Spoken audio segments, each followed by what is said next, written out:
कक्षा 10 गणित फर्स्ट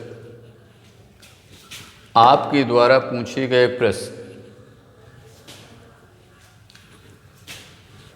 लेकिन साइन स्क्वायर थीटा बराबर कास स्क्वायर थीटा ऋण 3 कास थीटा धन 2 को हल करके थीटा का मान बताना है। तो इस प्रश्न को हम हल करते समय ध्यान ये देते हैं कि सबसे पहले सभी पदों को देखते हैं, सभी पद जो है एक जात में है या नहीं है।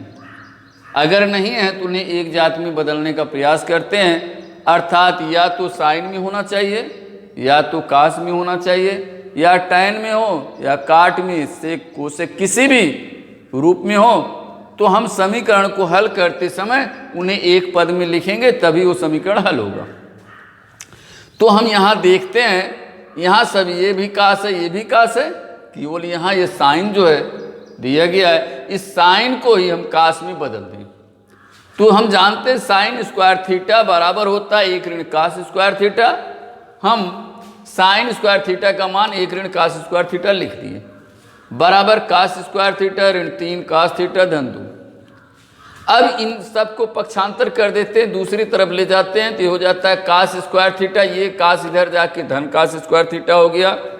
ऋण 3 कास थीटा अपनी जगह है, फिर यहाँ धन 2 अपनी जगह है। एक को जब इधर ले गए तो ये धन से ऋण हो गया, ऋण 1 हो गया। अब यह बराबर, जब सब कुछ इधर से हट गया तो शून्य हो गया। अब हो गया कास स्क्वायर थीटा धन कास स्क्वायर थीटा बराबर 2 कास स्क्वायर थीटा ऋण 3 कास थीटा धन 2 ऋण 1 धन 1 हो गया, बराबर शून्य। अब देखिए 2 कास स्क्वायर थीटा, अब इसको हम क्या करते हैं, द्विघात समीकरण से तोड़ देते हैं, या अर्थात इसको द्विघात समीकरण है, गुणनखंड विधि से इसको तोड़ते हैं। तो गुणनखंड करते हैं, मध्य पद को तोड़कर 1 गुणे 2 2 हुआ, 2 का ऐसा गुणनखंड करते हैं कि जोड़ने पर 3 आ जाए।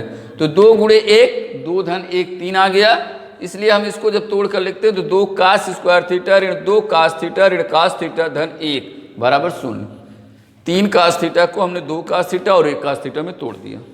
इसके बाद 2 कास थीटा कोष्टक में जब यहाँ कॉमन लिए हमने, देखें 2 कास थीटा दोनों में दिख रहा था, 2 कास थीटा कॉमन ले लिए तो बच गया यहाँ कास थीटा और यहाँ बच गया ऋण 1। इसके बाद देखें इन दोनों में क्या दिख रहा है, यहाँ ऋण दिख रहा है, ऋण कॉमन ले लिए 1। इसके बाद और कोई पद नहीं, तो इसलिए हो गया कोष्टक में 1 कॉमन लेने के बाद कास थीटा ऋण 1 बराबर शून्य। अब देखें दोनों में दिख रहा है कास थीटा ऋण 1, कास थीटा ऋण 1 कॉमन ले लिए, तो दूसरे कोष्टक में क्या बच गया, 2 कास थीटा ऋण 1 बराबर शून्य। अब बताया गया है 2 पदों का गुणनखंड, 2 पदों का गुणनफल यदि शून्य है तो उसमें से कोई एक संख्या शून्य होगी, या तो दोनों संख्या शून्य होगी, यह बताया गया है।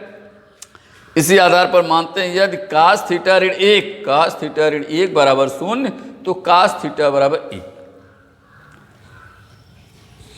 कास थीटा सारणी त्रिकोणमिति के अंश माप की सारणी में देखते हैं तो कास थीटा बराबर 1 अर्थात थीटा बराबर शून्य, कास शून्य अंश का मान 1 आता है, कास शून्य अंश का मान 1 आता है, इसलिए कास थीटा बराबर शून्य हो गया।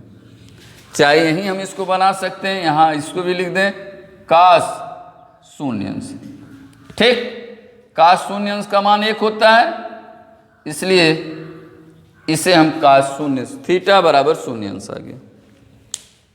इसी प्रकार देखें 2 कास थीटा ऋण 1 बराबर शून्य, तो कास थीटा बराबर 1/2, 1 गया इधर धन हो गया दूसरे पक्ष में, 2 यहाँ गुणा था दूसरे पक्ष में जाकर भाग हो गया, तो यह 1/2 हुआ। हम जानते हैं कास 60 अंश का मान 1/2 होता है, इसलिए हम इसको 1/2 को कास 60 अंश लिख सकते हैं। तो कास थीटा बराबर कास 60 अंश, तो थीटा बराबर 60 अंश। इस प्रकार हम दिए गए समीकरण से थीटा का मान निकाल लेते हैं, थीटा बराबर शून्य अंश और थीटा बराबर 60 अंश। अतः यहाँ लिख देंगे, अतः थीटा बराबर शून्य अंश तथा 60 अंश के लिए समीकरण संतुष्ट होगा,